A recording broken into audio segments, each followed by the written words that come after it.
Okay, everybody, so it is one of the biggest political turnarounds in Canadian history. Mark Carney has led the Liberal Party to a 4th consecutive term, keeping his job as Prime Minister. No matter where you live, no matter what language you speak, no matter how you voted, I will always do my best to represent everyone who calls Canada home. All right, so the Conservatives ended up picking up 25 seats, but leader Pierre Poilievre, he actually lost the seat in his own Ottawa area riding. And Jagmeet Singh also lost his seat out in Burnaby, BC. And he has now announced he is stepping down as the leader of the NDP. His party is actually projected to lose its party status. They failed to meet the threshold of 12 seats or more. So, your takeaways, panel, from last night's big election. I am such a political nerd. Cynthia loves it when I highlight stuff. So many highlights. And so much to talk about. There's so many different places to go. First off, in my opinion, I think a lot of folks might agree that Trump was the single biggest factor in this election, which is fascinating because historically, as we all know in Canada, foreign policy issues, even if that's to do with Canada-US relations, typically doesn't move the needle a lot in terms of voter support, let alone the ultimate outcome of an election. So just the fact that he was such an ominous specter during this campaign is remarkable historically. It'll be fascinating to see what voter turnout is. Advanced polls were the highest ever and like a 20+% increase over the previous election.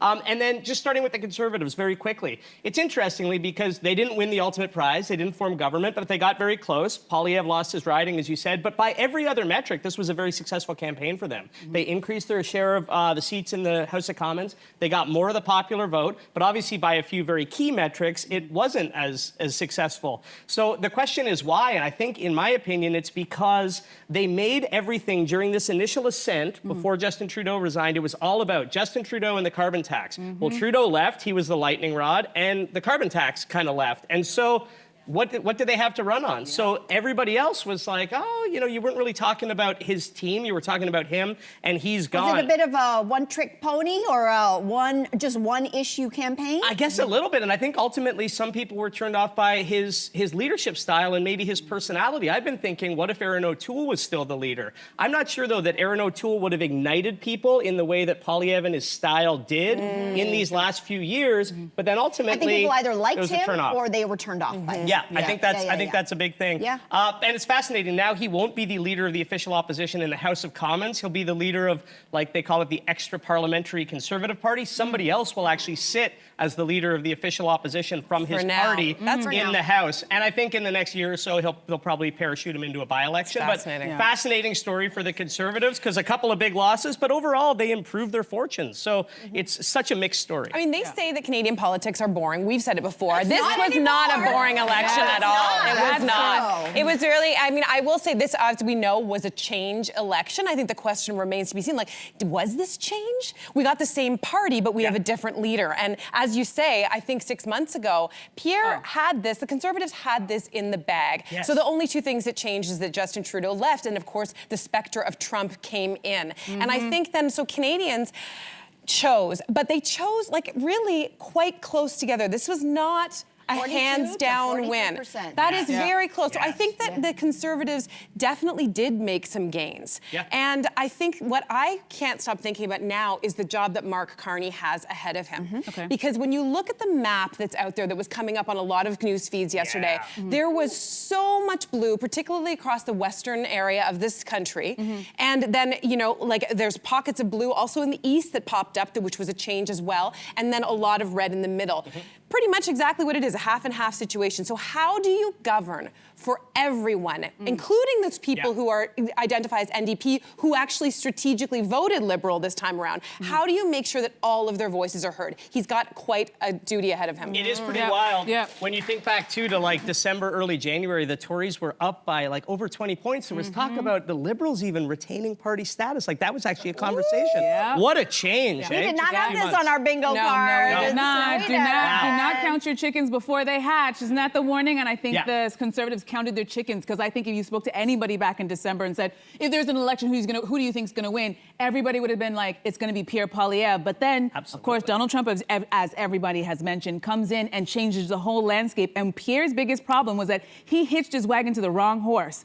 And as soon as everybody got a taste of what Donald Trump is doing to the Americans and internationally to everybody else, we were all like, oh, no, we don't want that here. And that changed the entire election. I was not surprised by the outcome, even though it was close. I think that, you know what, no one would have seen this coming. Absolutely nobody. So to me, it's like, I think the Conservatives have to go back and be like, we have to be stronger about our policies. We cannot just rest on hating somebody and having a campaign about hating Trudeau, because that's what they did for years, like 2 years. You actually have to tell people what you're going to do, because when it comes down to it, that's what matters to people. They want to hear that you're going to take care of them. And I don't think people heard that. They just heard all of this rhetoric. At least, I will say, I was very happy with his concession speech. Like, Poilievre was a class act. Absolutely. And he said he didn't contest the results, and he didn't add more flame, which when we've seen our leaders, like what Trump has done, is inflame those kinds of But don't you think he's learned his lesson not to follow in Trump's footsteps? I hope so, but I hope we all learn that lesson now today. We are a country divided. Whatever way you actually voted. First of all, can we talk about voter turnout? Because preliminary numbers say 67% voter turnout.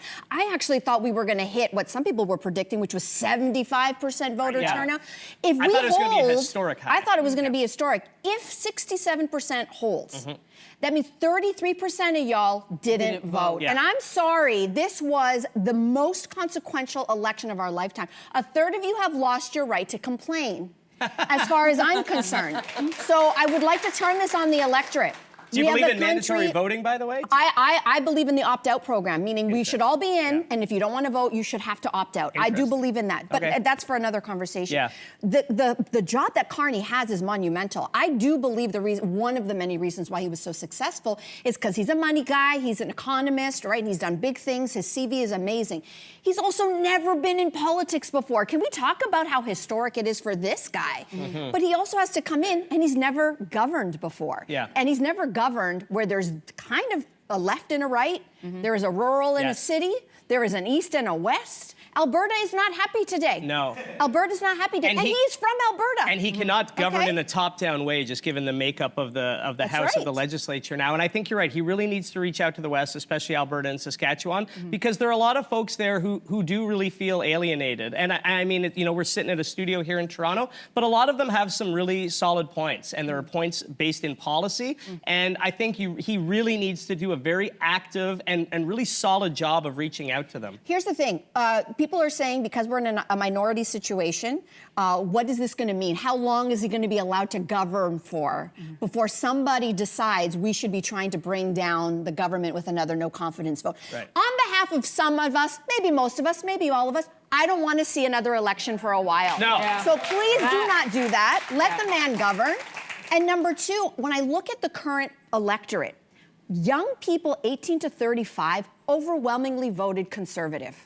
The boomers and older, they overwhelmingly voted Liberal. And when we take a look at what is next, the next 2 years, the next 4 years, if they let him govern that long, the future of this country is moving right. So I would like to see how this government is going to be nimble to be able to bring everybody under his tent. And you say the future of the country, especially with young people, it is astounding that the Conservatives got so much support amongst younger voters, very unprecedented in the last 20 years. They call them young, broke, and unwoke. Young, broke, there you go.